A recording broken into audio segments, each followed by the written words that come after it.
I didn't really have much on signing day just because there wasn't a lot new that happened. George Pickens flipping from Auburn to Georgia is the biggest news of the week. But again, I mean, if you know Gus Malzahn and you've talked to commits, then you know that his name just doesn't come up as a factor one way or another for them, and you also know why. So for Gus to lose Pickens to Kirby Smart, who I can say the exact opposite things about, is really not a surprise. Never mind the opposing trajectory of the two programs, where Auburn seems to be trending downward and Georgia's at the top of the world right now. I think that makes it even less surprising. So that it was cool for Georgia, happy for Gunter, but that didn't really get the juices flowing. We had a guest lined up who I would mention right about now because he was probably the second or third biggest flip of the day. Yeah. But apparently the concept of FaceTime was throwing some nasty breaking balls last night. So people can't hit a curve. Yes, it fell apart unless we wanted to take the show on the road, which we did not. So that notwithstanding, is there anything about signing day that stood out to you? Well, what stood out to me was it was UCLA and USC. They both had historically bad classes. For the first time since they've been tracking or awarding players the star rating, USC didn't have a 5-star recruit. Well, they had Brew McCoy for 35 seconds. Correct. And then Texas officially announced him yesterday. Yeah, saw that. And then UCLA, I saw Stuart Mandel tweet this, but the one guy that they were hoping to sign yesterday took a preferred walk-on spot at Washington instead of going to UCLA. No way. Yes. And now Chip Kelly's angle is I'm being selective. And it's okay, man, but this is the worst class you guys have signed in decades. And it's what is going on? So that stood out to me. Being a West Virginia fan, it was a little surprising that we kept every single person we signed in December. So all 16 decided to stay on. Mm-hmm. They didn't want out, which Neil Brown said if they wanted out, he would have let them out. And then you signed 3 more. So I feel good about keeping everybody. There was one omission. There was one omission who got away, but I don't know. Maybe you can help me understand this. Darnell Wright, top 5 player in the country from Huntington, so just a few hours away. Holgerson spent 0 time, 0 effort, 0 anything trying to get this guy, and Neil Brown was like, screw this. When I get here, I'm going to make a hard push. Yeah. And we literally finished second in about a month window of recruiting. And he literally said it was he made it hard to say no.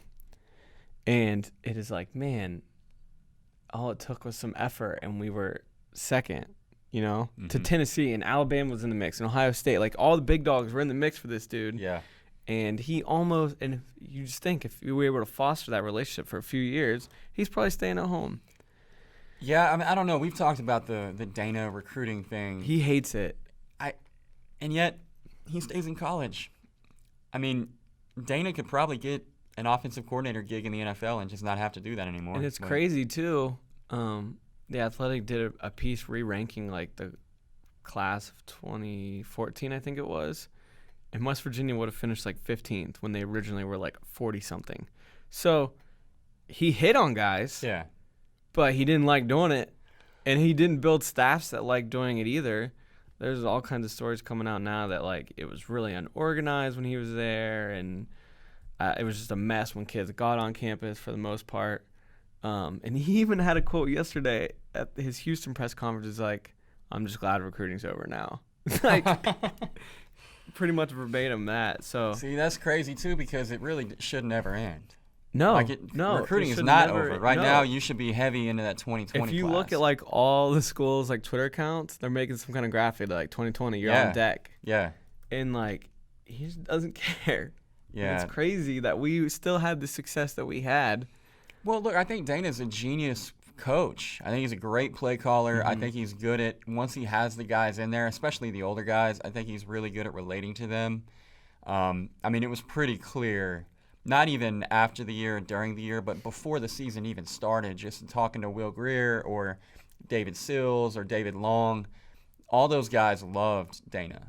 I mean, there was a very genuine, very genuine relationship there between those guys, and so I just think that he spends so much time with the guys in the room that he doesn't feel like spending the mental energy on guys that aren't there yet. Yeah. And I think too he gives up too easy on, Wright being a perfect example of a kid where he probably just looked at it and was like, we're never going to get him. I don't want to spend the energy on him.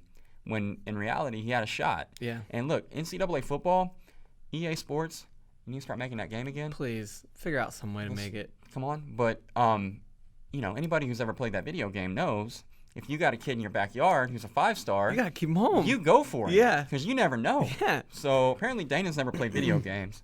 But that's a bummer. He said, quote, most importantly, the best part about this week is that recruiting is over. Okay. Well. Yeah. Good luck with that, Houston.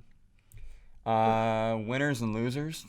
Obviously, you already mentioned UCLA and UCLA, SC USC among the losers. Losers. Georgia definitely a winner. Florida a winner.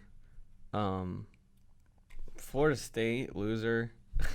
They lost a 4-star quarterback recruit they thought was in the bag to Maryland. Like what? Dude, I have them on my list too, and it's sort of incomprehensible because the Noles have now gone 2 consecutive years without signing a single quarterback. And they had Sam Howell committed. He flipped to North Carolina in December. And then to your point, they tried to go after some backup plans and whiffed on those as well. The class is ranked number 19, which, whatever, that's not terrible. But a 2-year gap at the quarterback position. Well, I think you also couple it in the fact with DeAndre Francois now off the team. James Blackman was in the portal. You got to assume he's now going to remove his name because he's going to be the starter. There's nobody else. Right, exactly. So I think that's why I kind of picture them as a loser too. And also one of the players at West Virginia did sign yesterday, Jordan Jefferson, a 3-star defensive lineman out of Florida. Apparently the night before signing day, Florida State came in super late and was like, just sign with us. And he was like, no. But like you're getting turned down by kids to go thousands of miles away to West Virginia. And that just doesn't happen at Florida State. Right. That's what I'm saying. That's my point. It's like, man. Some other winners I had on my list. I had Florida as well. The Gators went from that 15 to 20 range in December to a top 10 class, thanks in part to Chris Bogle flipping from Alabama and former Oklahoma commit R.J. Henderson at wide receiver. R.J. is a guy that I think has potential to be a really nice piece.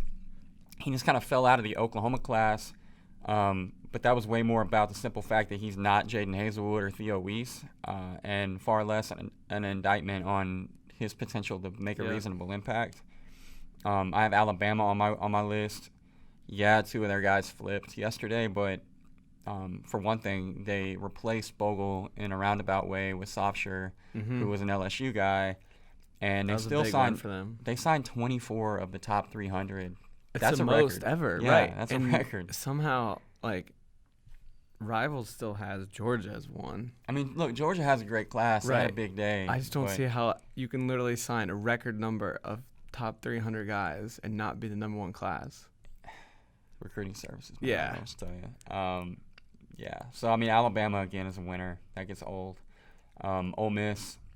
They had a great day yesterday. Great day. You got to put them on here. I still don't really understand the appeal of playing at Ole Miss relative to who they're always competing against, because they're always going after these kids that are – I mean, Jerrion Ely is a great example. Everybody thought he was either headed to Clemson or Major League Baseball.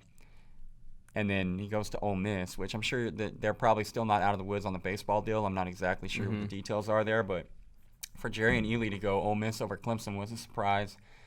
And they also got Lakia Henry, JUCO linebacker, who Arkansas desperately was looking to add to their defense. And, I mean, most everybody I talked to in Fayetteville thought that Henry was going to be a hog, and then Ole Miss was able to keep him out. So and then they got our man Latarius Cox, McGill Tulin, from Battle on the Border, who he was actually a beast in that game. He was a beast.